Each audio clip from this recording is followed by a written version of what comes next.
শুভ সকাল দর্শক, দেশ বিদেশের যেখান থেকে দৈনিক পত্রিকা খবরাখবর নিয়ে এশিয়ান টেলিভিশনের নিয়মিত আয়োজন এশিয়ান সংবাদ বিশ্লেষণ দেখছেন। সকলকে স্বাগত জানাচ্ছি আমি কাউসার আহমেদ। দর্শক, এই অনুষ্ঠানের মধ্য দিয়ে দেশের প্রধান প্রধান পত্রিকার শীর্ষ শিরোনামগুলো পড়ে থাকে এবং এগুলোর পর্যালোচনা করে থাকে। দেরি না করে চলে যাচ্ছে মূল আয়োজনে। আমার হাতে থাকা সবগুলো পত্রিকার শিরোনাম আপনাদেরকে এক করে জানিয়ে দেবো এবং একই সাথে সমসাময়িক বিষয় নিয়ে কথা বলবার জন্য একজন অতিথি আমার সাথে যুক্ত আছেন, তার সাথে আপনাদেরকে যুক্ত করে দেবো একটু পরেই। এর আগে পত্রিকার সংবাদ শিরোনামগুলো জানিয়ে দিচ্ছি আপনাদেরকে।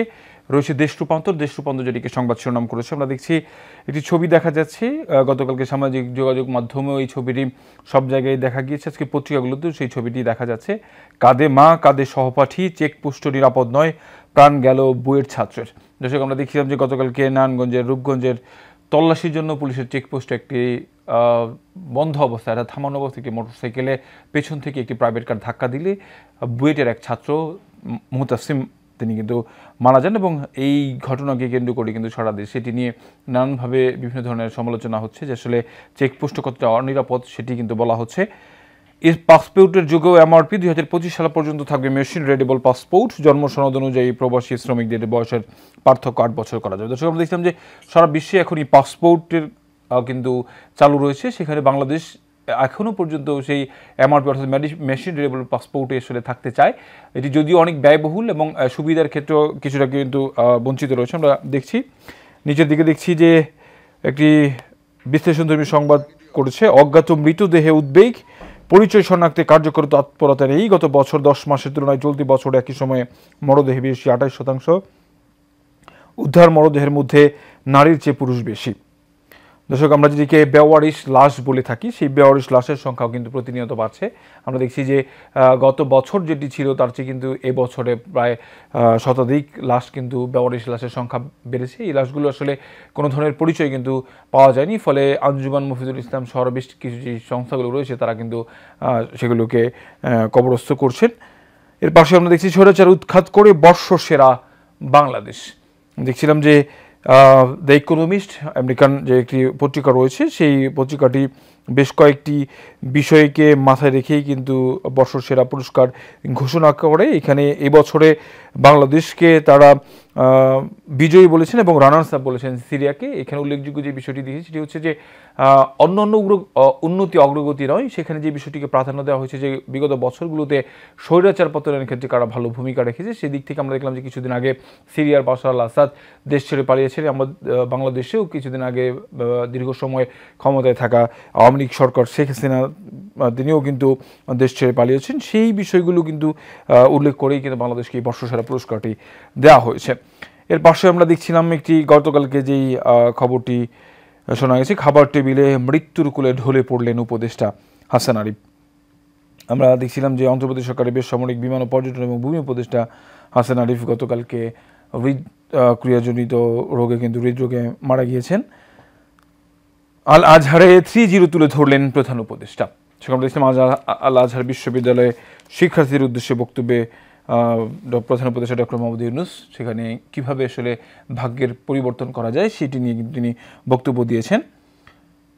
এর নিচের দিকে আমরা দেখছি উপদেষ্টা মাহফুজের ফেসবুক পোস্টের প্রতিবাদ ভারতের। দর্শক, এতদিন আমরা দেখে আসছিলাম যে আসলে ভারতের যেই গণমাধ্যমগুলো যেই সংবাদ প্রকাশ করে যাচ্ছে, ভারতের যারা রাজনীতিবিদ রয়েছে তারা যেভাবে আসলে সংবাদ প্রকাশ করে গিয়েছিল সেটি নিয়ে বাংলাদেশকে কথা বলতে দেখা গিয়েছিল। বাংলাদেশ বিভিন্নভাবে তাদের সাথে যোগাযোগ করবার চেষ্টা করেছেন, যারা তাগুলো বন্ধ না করে। সম্প্রতি আমরা দেখলাম যে আমরা দেখছি যে উপদেষ্টা মাহফুজ তিনি কিন্তু তার ফেসবুকে বাংলাদেশের অখণ্ড যে বাংলাদেশ ছিলেন সেটি কিন্তু সেখানে আসাম, ত্রিপুরা, মিজোরামের যে ছবিগুলো রয়েছে সেগুলো নিয়ে একটি মানচিত্র প্রকাশ করেছেন। সেই মানচিত্র নিয়ে কিন্তু কথা বলতে দেখা গিয়েছে ভারতকে এবং ভারত কিন্তু তীব্র প্রতিক্রিয়া জানিয়েছে। অভ্যুত্থানে যুক্ত হবে কিনা সিদ্ধান্তহীন ছিল অনেক দল, খুলনায় সার্ভিস মরদেহের খন্ডাংশ আনারের ডিএনএ মিলল মেয়ের সঙ্গে।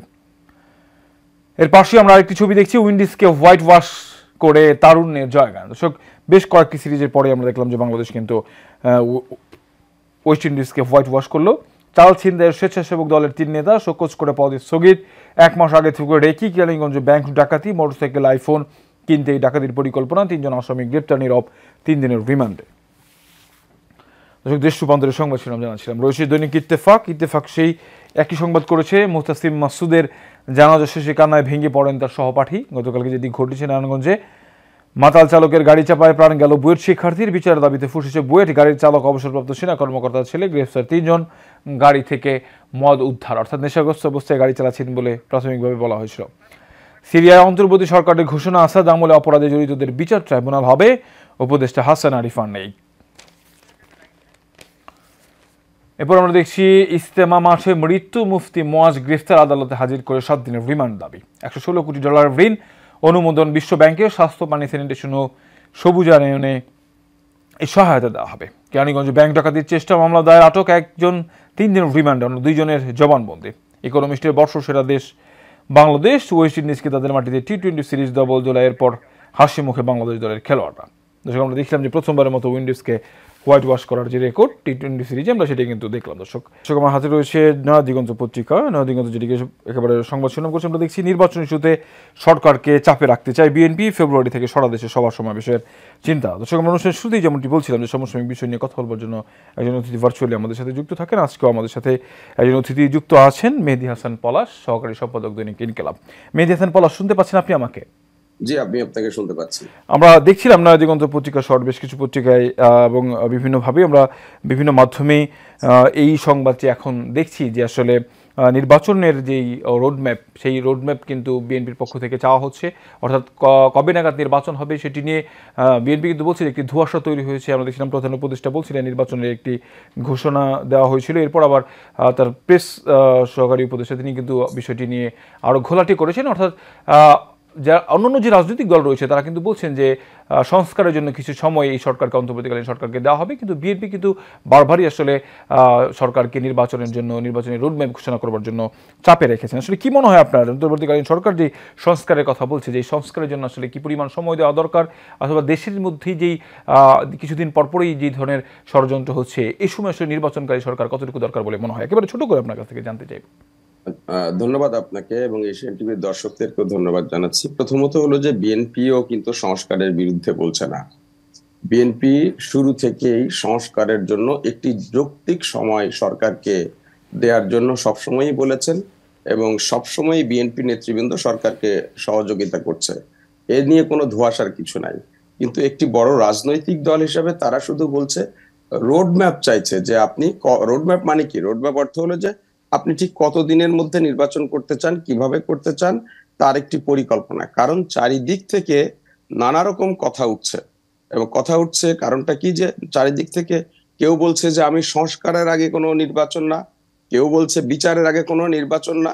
এখন প্রশ্নটা হলো যে সংস্কার একটি চলমান প্রক্রিয়া, হ্যাঁ, এটা কোনোদিনই শেষ হয় না। তো আমি কতটুকু সংস্কার করব এবং কতটুকু করব না, একটি অনির্বাচিত সরকার কতটুকু সংস্কার করতে পারবে এবং কতটুকু করতে পারবে না, বিচার কিন্তু একটা লম্বা প্রক্রিয়া। আমরা নাগরিক শক্তি এবং অন্যান্য রাজনৈতিক দলের কাছ থেকে শুনতে পাচ্ছি যে শেখ হাসিনার বা এই আওয়ামী লীগের যে গুম খুন, এগুলোর বিচার না হওয়া পর্যন্ত তারা নির্বাচন করবেন না। প্রশ্নটা হলো যে যদি এই নির্বাচনটা কিন্তু অনেকটা লম্বা প্রক্রিয়া, আপনি কোর্ট থেকে একটা, আমরা হাসিনার আমলেও দেখেছি, তাকে কিন্তু সে অনেক বিচার করেছে, কিন্তু এটার জন্য অনেক লম্বা একটা প্রক্রিয়ার মধ্যে দিয়ে যেতে হয়েছে। তো সেই প্রক্রিয়ার মধ্যে যেতে গেলে যদি এটা একটা আনসার্টেন টাইম পর্যন্ত নির্বাচন পিছিয়ে যায়, এটা কোনোভাবেই যৌক্তিক হবে না এবং সেটার কথা বিএনপি বারবার বলছে। আমাদেরও বুঝতে হবে। আর যখন বিশেষ করে দেখা যাচ্ছে যে সরকারের ভেতর থেকে, সরকারের পৃষ্ঠপোষকতায়, সরকারের সহায়তায় একটি রাজনৈতিক দল গঠনের প্রক্রিয়া চলছে, স্বাভাবিকভাবেই তখন কিন্তু অন্যান্য যে সমস্ত রাজনৈতিক দল বা গণতান্ত্রিক স্টেক হোল্ডার বা আগামী নির্বাচনে যারা অংশীদারি রয়েছে, তাদের ভিতরে এক ধরনের সন্দেহ, এক ধরনের অনাস্থা পরিবেশ তৈরি হবে। এটা হলো আসলে এইটার মূল কারণ হয়েছে এই জায়গাটাতে একটা সংকট বা অনাস্থার জায়গাটা সরকারের ভিতর থেকেই রাজনৈতিক দলের ভিতরে মানে ছুড়ে দেওয়া হয়েছে। তো সেই কারণে এটা চাচ্ছে। আমাদের সবাইকেই বুঝতে হবে সংস্কার এবং যে এই যে আপনার বিচার প্রক্রিয়া, এই ব্যাপারে প্রত্যাশার চাপ এত বেশি সরকারের উপর চাপিয়ে দেয়া উচিত না, যাতে মানুষের যে গণতান্ত্রিক প্রত্যাশা, যে একটি সুষ্ঠু নির্বাচন, মানুষের ভোটের অধিকার নিশ্চিত করা, যেটা জুলাই বিপ্লবের প্রধান লক্ষ্য ছিল, সেটা যেন এই চাপে, এই মানে সংস্কার এবং বিচারের অধিক চাপে এটা যেন চাপা পড়ে না যায়। এবং এই যে গণতান্ত্রিক প্রত্যাশার যে ট্রেনটা 5 তারিখে এই সরকার মানে কাঁধে নিয়েছে, সেটা যেন মকসুদে পৌঁছার আগেই আবার মানে মানে অনিশ্চিত বা একটা জটিলতার মধ্যে পড়ে না যায়, সেই জন্য সরকারকে সময় দেয়া যেমন জরুরি, আবার ঠিক তেমনি সরকারকেও মানে এটা নিশ্চিত করতে হবে যে ওনারা কতটুকু করতে পারবেন, ততটুকু মাথায় নেয়া। চারিদিকে সবকিছু করার দায়িত্ব এই সরকারের না, কারণ 15 বছর ধরে এত জটিলতা করেছে এই সব মানে বিগত ফ্যাসিস্ট বা আওয়ামী লীগ সরকার, এই সবকিছু কিন্তু এই সরকার করতে পারবে না। সেই কথাটি মানে বিএনপি থেকে বারবার বলা হচ্ছে যে একটি রোড ম্যাপ চাইছে। জি, তার মানে এই নিশ্চয়ই। না যে আসলে তারা বলছে যে এতদিনেই নির্বাচন দরকার, কালকেই নির্বাচন দরকার, 2 মাস পরেই নির্বাচন দরকার, এটা না। বাট গণতান্ত্রিক দল হিসেবে তারা তো চাপ সৃষ্টি করবেই, এটা এটা খুবই স্বাভাবিক। এটা যে চাপ একটি মানে এটা না রোডম্যাপ যে নিশ্চয়ই দরকার। একটি রোডম্যাপ হলে নির্বাচন কমিশনও সেভাবে তাদের যে লক্ষ্যমাত্রা রয়েছে নির্বাচন করবার জন্য সারা দেশে, সেটিও তারা তাদের লক্ষ্যমাত্রাটি সেটিও ঠিক করতে পারে। দর্শক, একেবারেই বেশ কিছু বিষয় আপনার কাছ থেকে জানবার থাকলেও আমাদের সময় সংক্ষিপ্ততার কারণে এখানে শেষ করতে হচ্ছে। মেহেদী হাসান পলাশ, আপনাকে অসংখ্য ধন্যবাদ আমাদের সাথে সময় নিয়ে আমাদের সাথে যুক্ত হওয়ার জন্য। দর্শক, আমাদের সাথে যুক্ত ছিলেন দৈনিক ইনকিলাবের সহকারী সম্পাদক মেহেদী হাসান পলাশ। কথা বলছিলেন নির্বাচন ইস্যুতে সরকারকে চাপ রাখতে চাই বিএনপি সহ আর অন্যান্য যে রাজনৈতিক দলগুলো আছে সেগুলোর আসলে নিয়ে আমরা কথা বলছিলাম। দর্শক, নয়া দিগন্ত অর্ডার যেই সংবাদগুলো করেছি আমরা দেখছি, হাসিনাকে উৎখাত করে ইকোনমিস্টের বর্ষসেরা বাংলাদেশ, আজ উত্তর গোলার্ধে দীর্ঘতম রাত, বঙ্গোপসাগরের সুস্পষ্ট লঘুচাপ, কয়েক স্থানে বৃষ্টির পূর্বাভাস। ক্যানিগঞ্জে জামাত ইসলামের কর্মী সম্মেলনের বক্তব্য রাখেন ডক্টর শফিকুর রহমান। আমরা দুর্নীতি করবো না, কাউকে করতেও দেব না। পূর্বাঞ্চলে প্রাইভেট কারের চাপায় বইয়ের ছাত্রের মৃত্যু। বাংলাদেশের ঐতিহাসিক জয় ওয়েস্ট ইন্ডিজ হোয়াইট ওয়াশ, 1.5 মাসে 50,000 কেজি পলিথিন জব্দ। সবজির দাম কমলেও বেড়েছে চাল ও মুরগির দাম। দর্শক, আমার হাতে বেশ কিছু পত্রিকা রয়েছিল, কিন্তু সময় সংক্ষিপ্তের জন্য সবগুলো পত্রিকা শেষ করতে পারছি না। আজকে যে বিষয়গুলো উল্লেখযোগ্য ছিল, দর্শক, আমরা দেখলাম যে আসলে নির্বাচনের যে বিষয়গুলো, সেই নির্বাচনের বিষয়গুলো ছিল, এবং গতকালকে একজন উপদেষ্টার মৃত্যুর সংবাদ, সেই মৃত্যুর সংবাদগুলো কিন্তু সবগুলো পত্রিকা এসব যে দৈনিক পত্রিকাগুলো রয়েছে সেগুলোর মধ্যে স্থান পেয়েছে। দর্শক, একেবারে শেষ মুহূর্তে চলে এসেছে দৈনিক পত্রিকার খবরাখবর নিয়ে এশিয়ান টেলিভিশনের নিয়মিত আয়োজন এশিয়ান সংবাদ অনুষ্ঠান। আগামীকালকে দেখা হবে একই জায়গায় একই অনুষ্ঠানে। তখন পর্যন্ত ভালো থাকবেন, সুস্থ থাকবেন। ধন্যবাদ সবাইকে।